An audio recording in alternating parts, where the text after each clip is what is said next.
गुरु ग्रंथन का सार है, गुरु है प्रभु का नाम। गुरु अध्यात्म की ज्योति है और गुरु है चारों धाम। ये दो लाइनें बहुत बड़ी बात कह गई गुरु के लिए। गुरु को ही यह ग्रंथों का सार बताया गया है और बहुत बड़ी बात, गुरु को ही यहां प्रभु का नाम बताया गया है और गुरु को अध्यात्म की ज्योति बताया गया है। और इसका एंड तो इतना जबरदस्त है, गुरु को चारों धाम बता दिए। मींस किसी व्यक्ति को अगर चारों धाम जाने हो, मुझे लगता है कि हम नॉर्थ इंडिया में रहते हैं, यहां से अगर हम चारों धाम जाएंगे तो 10 से 12 दिन का समय लगता है और बहुत पैसा भी खर्च होता है। लेकिन बताया गया कि अगर आपने अपने गुरु के साथ एक ऐसा संबंध स्थापित कर लिया गुरु शिष्य का और आपने उनको समर्पित कर दिया, आप उनकी वाणी को अपने अंदर संजोने लगे, उनको फॉलो करने लगे, तो आप यकीन मानिए आपने चारों धाम की यात्रा कर ली। और इस बात को मैं इसलिए बताना चाहता हूं कि गुरु को इतना गरिमावान बताया गया है हमारी भारतीय संस्कृति में कि ये चार बातें अगर कोई गुरु सुन ले, मुझे लगता है कि उनका पुनर्जन्म होना निश्चित ही है। तो गुरु के लिए कितनी बड़ी जिम्मेदारी है कि गुरु को कैसा होना चाहिए। गुरु को चारों धाम माना गया है, तो मुझे लगता है एक टीचर को जबरदस्त ट्रांसफॉर्मेशनल कंस्ट्रक्टिव लर्निंग के साथ आगे बढ़ना चाहिए। तो आज मैं अविनाश वरुण मयूर, management Guru and human potential trainer, teachers को लेकर, उनकी टीचिंग्स को लेकर कुछ इंपॉर्टेंट फैक्ट्स और इंपॉर्टेंट टिप्स मैं आपको बताना चाहूंगा। जो टीचिंग को एज ए प्रोफेशन लेकर के अपनी शुरुआत करने वाले हैं, वो इसको बहुत ही अच्छे से सुने। या आप टीचिंग करते हैं, आप पढ़ाते हैं, तो आपको परेशानी आती है, तो आप इस वीडियो को जरूर सुने। ये आपको बहुत कुछ हेल्प करने वाला है, बहुत ज्यादा हेल्प करने वाला है। तो देखिए, मेरा मानना यह है कि अगर टीचिंग किसी व्यक्ति ने चूज की, अगर उसके माइंड में पैसा है, तो आप यकीन मानिए शुरुआती समय में अगर आप पैसे के लिए पढ़ाना शुरू कर रहे हैं तो आपको बहुत सारी प्रॉब्लम फेस करनी पड़ेंगी और बहुत ही जल्दी 1 2 3 साल बाद आप टीचिंग प्रोफेशन को छोड़ के शिफ्ट भी हो जाएंगे। आप टीचिंग में आगे नहीं बढ़ सकते अगर आपका उद्देश्य पैसा कमाना है। तो एक टीचर को एक टीचर की जो आत्मा है ना, एक टीचर की जो स्पिरिट है, वो अपने काम को लेकर इतनी खुश होनी चाहिए, इतनी खुश होनी चाहिए, इतनी खुश होनी चाहिए कि जब वो क्लास में एंटर करे या वो स्कूल में एंटर करे तो बच्चों को देख करके, मतलब बच्चे जब आपको देखें तो आपकी और उन दोनों की, उन बच्चों की मुस्कान नेक्स्ट लेवल पे हो। बच्चे खुशी से गदगद हो जाएं कि मेरे टीचर आ चुके हैं, मेरे सर आ चुके हैं, मेरी मैम आ चुकी हैं, अब मजा आने वाला है। लेकिन आपने देखा होगा आजकल कुछ उल्टा होता चला जा रहा है। आजकल जब बच्चा अपने टीचर को देखता है तो वो डरने लगता है, उसके अंदर वो डर समाहित हो जाता है और टीचर हमेशा बच्चे के अंदर सिर्फ डर डालना चाहता है।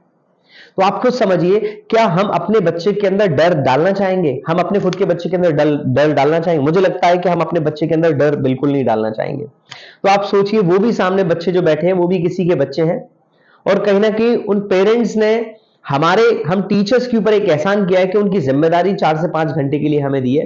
तो मुझे लगता है कि हमें डर को हटा करके उनके साथ एक ऐसा बॉन्ड बनाना है कि उनको अपने मम्मी पापा से ज्यादा हम प्यारे लगने लगे, जो कि कई सारे टीचरों ने करके भी दिखाया है। तो आज हमें एक वही टीचर बनने की जरूरत है। हमारी क्लास की शुरुआत, हमारे बच्चों से मिलने की शुरुआत स्माइल से होनी चाहिए। और आप यकीन मानिए, आप जब क्लास में जाते हैं तो आपके पास 30 35 40 student and more than that student हो सकते हैं, कम भी हो सकते हैं। मैं एक आंकड़ा अंदाजे से बता रहा हूं। तो आप समझिए, आप बच्चों को जब पढ़ा रहे हैं तो आप सिर्फ बच्चों को नहीं पढ़ा रहे हैं, आप अलग अलग साइकोलॉजीज को पढ़ा रहे हैं। वहां पे हर बच्चे के अंदर कई सारी फीलिंग्स होती हैं। कभी किसी का मन नहीं है, कभी किसी का मन है, कभी कोई बीमार बैठा हुआ है, कभी किसी के घर में कोई प्रॉब्लम हो गई तो वो उसके बारे में सोच रहा है। तो आपको यहां देखना है कि आपको इतना स्किलफुल होना है, आपको अपनी अप्रोचेस को, टीचिंग मेथड्स को इतना इंगेज्ड बनाना है। और वो कब होगा? जब आप अपने ऊपर वर्कआउट करेंगे, अपनी स्किल्स पर वर्कआउट करेंगे, टीचिंग स्किल्स पर काम करेंगे, आप तैयारी करेंगे। आपको जब टॉपिक पढ़ाना है तो मुझे लगता है आपका फ्रेंड अगर आपसे कोई क्वेश्चन पूछे तो आप कैसे हो जाते हैं? आप एकदम उनकी तरफ उनकी तरफ देखने लगते हैं क्योंकि उन्होंने कुछ पूछा। तो मैं अपनी पर्सनल बताऊं, मैं हमेशा अपनी क्लास की शुरुआत बच्चों से कुछ ना कुछ क्वेश्चन से जरूर करता हूं। कुछ common question, either it is about their class, there syllabus, आज का दिन कैसा है आपके अकॉर्डिंग, आज मौसम कैसा है, आप लोगों को कैसा फील हो रहा है, आप लोगों की पढ़ाई कैसी चल रही है, आजकल क्या चल रहा है बाहर, आप थोड़ा मुझे बताइए, इंडिया में क्या चल रहा है, कौन से गेम्स चल रहे हैं। मैं कुछ ऐसे ही करता हूं, मैं हमेशा क्वेश्चन से शुरुआत करता हूं, आप अपने करियर को लेकर क्या क्या सोचते हैं। आपको हो सकता लगेगा कि हम पढ़ाने जाएं या ये चीज पूछने जाएं, ये आपको ज्यादा नहीं है, आपको 2 से 3 मिनट करनी है। इससे क्या होता है ना, जब आप क्वेश्चनिंग से शुरू करते हैं तो बच्चों की अटेंटिवनेस आपकी ओर आ जाती है, और क्योंकि आप सिर्फ सब्जेक्ट से रिलेटेड क्वेश्चन करेंगे तो बच्चा फिर से वही, उसके लिए वो चीज मोनोटोनस है। मैंने बताया ना, वो अलग अलग साइकोलॉजीज बैठी हुई है, अलग अलग उस समय अलग अलग सोच के साथ बैठे हुए। तो आपको इंगेज करना है, तो आप जब क्वेश्चन पूछेंगे और क्वेश्चंस का आंसर जानने के लिए आपको उनको फिर बार बार पुश नहीं करना है। अगर वो नहीं बता पाए तो आपको विद इन 15 सेकेंड उसको अनाउंस कर देना है। और उसको अनाउंस जब करें ना, तो इतना एक स्टोरी टेलिंग की तरीके से करेंगे, उनको सुन के मजा आ जाए। देखिए बच्चों के अंदर ना स्टोरी सुनने का जो क्रेज होता है ना, बहुत ज्यादा होता है। आप खुद देखिए, आप जब बच्चे थे, आप एक टीचर है इस समय, आपकी एज 18, 19, 20, 20, मोर देन 20 होगी, लेकिन 18 साल से नीचे के बच्चे के माइंड में ना स्टोरी सुनने का क्रेज होता है, उसे मूवी देखने का बहुत शौक होता है, उनको एल्बम सॉन्ग्स देखने का बहुत शौक होता है, और जिन एल्बम सॉन्ग्स में स्टोरी होती है तो वो उन्हें बहुत पसंद आती है। मूवीज उन्हें बहुत पसंद आती है, दादी की, मम्मी की, पापा की स्टोरीज उन्हें बहुत पसंद आती हैं। तो इसका मतलब कहीं ना कहीं स्टोरीज, आपको कंपेलिंग स्टोरीज तैयार करनी पड़ेंगी। तो अपनी टीचिंग को ना स्टोरी के साथ निट करिए, स्टोरी के साथ बनाइए। मैं अपनी पर्सनल बात बताऊं, क्योंकि मेरे जो टीचर्स थे ना, बहुत शानदार टीचर्स, वो हमेशा कुछ ना कुछ कहानी सुनाते थे, और मैं देखता था मेरे अंदर कहानी सुनकर के वो बदलाव आता है। फिर जैसे जैसे हम बड़े हुए, तो जब कुछ बड़ा करने का मन किया, तो वो स्टोरी पढ़ पढ़ कर, वो जो अमर उजाला में या फिर दैनिक भास्कर या दैनिक जागरण में एक एडिटोरियल पेज होता है, उसमें साइड में डेली एक ना एक जबरदस्त स्टोरी आती है। तो मेरा रूटीन बन गया था, मुझे बच्चों को पढ़ाना होता था, मुझे वो स्टोरी डेली पढ़नी होती थी, और वो बच्चों को हर क्लास में सुनानी होती थी। मतलब कहीं ना कहीं से मैं टॉपिक, उसी टॉपिक पर ले जाता था और वो स्टोरी सुनाता था। क्योंकि आप समझिए, बच्चे स्कूल में अपने जीवन को तराशने आते हैं। पेरेंट्स बच्चों को स्कूल एक अच्छा व्यक्तित्व बनाने के लिए भेजते हैं। हाँ, अच्छा व्यक्तित्व बनाने के लिए हमें वो सिलेबस दिया गया है, जिसको उसके मतलब उस सिलेबस को कराते हुए हमें व्यक्तित्व को निखारना है। लेकिन हम स्कूल्स में, एक टीचिंग में, कॉलेज में, लेक्चर में सिर्फ उस सब्जेक्टिव चीज को सब्जेक्टिवली पढ़ाते चले जाते हैं, और ये सिर्फ इसलिए होता है क्योंकि हम अपने आप को थोड़ा सा प्रिपेयर नहीं करते हैं।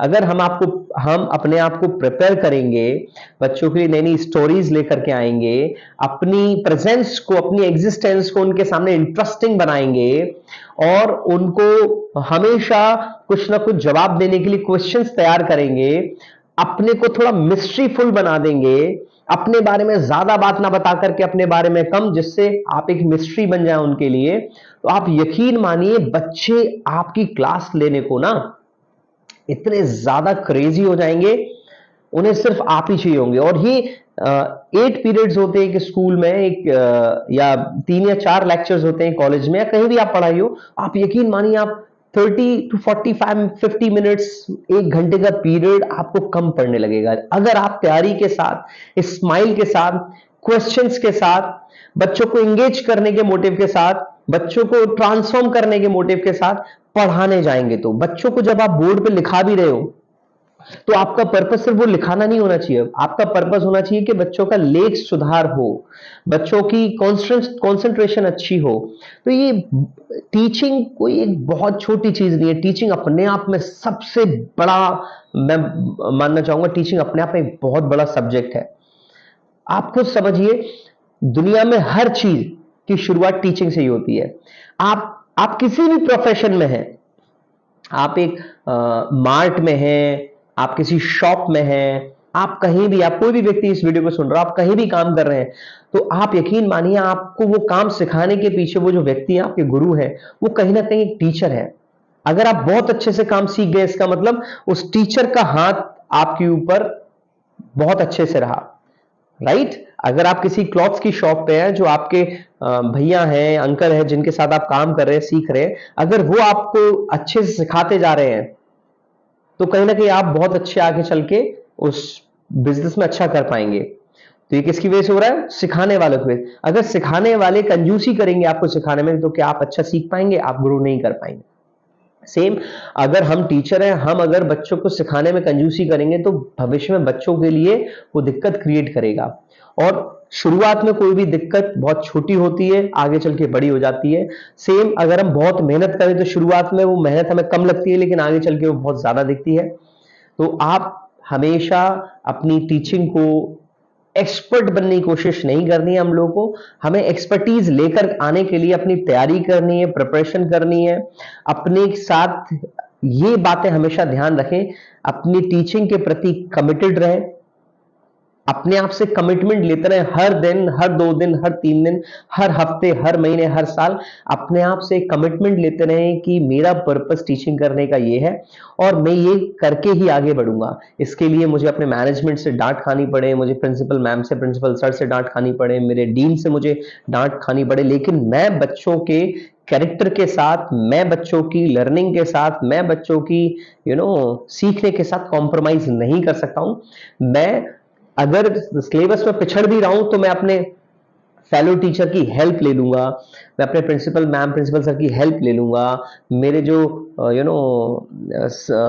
जो भी साथ के लोग हैं उनसे मैं हेल्प ले लूंगा, लेकिन मैं कुछ भी करके सारी चीजों को मैनेज करते हुए, बैलेंस करते हुए अपने बच्चों के साथ बुरा नहीं होने दूंगा, मैं अपने बच्चों के समय को वेस्ट नहीं होने दूंगा। तो आपको यहाँ ये बहुत सारी चीजों का ध्यान रखना है। टीचर की सबसे अच्छी क्वालिटी होती है कि वो अपने आप को तैयार नहीं, पहले से ही तैयार रखे।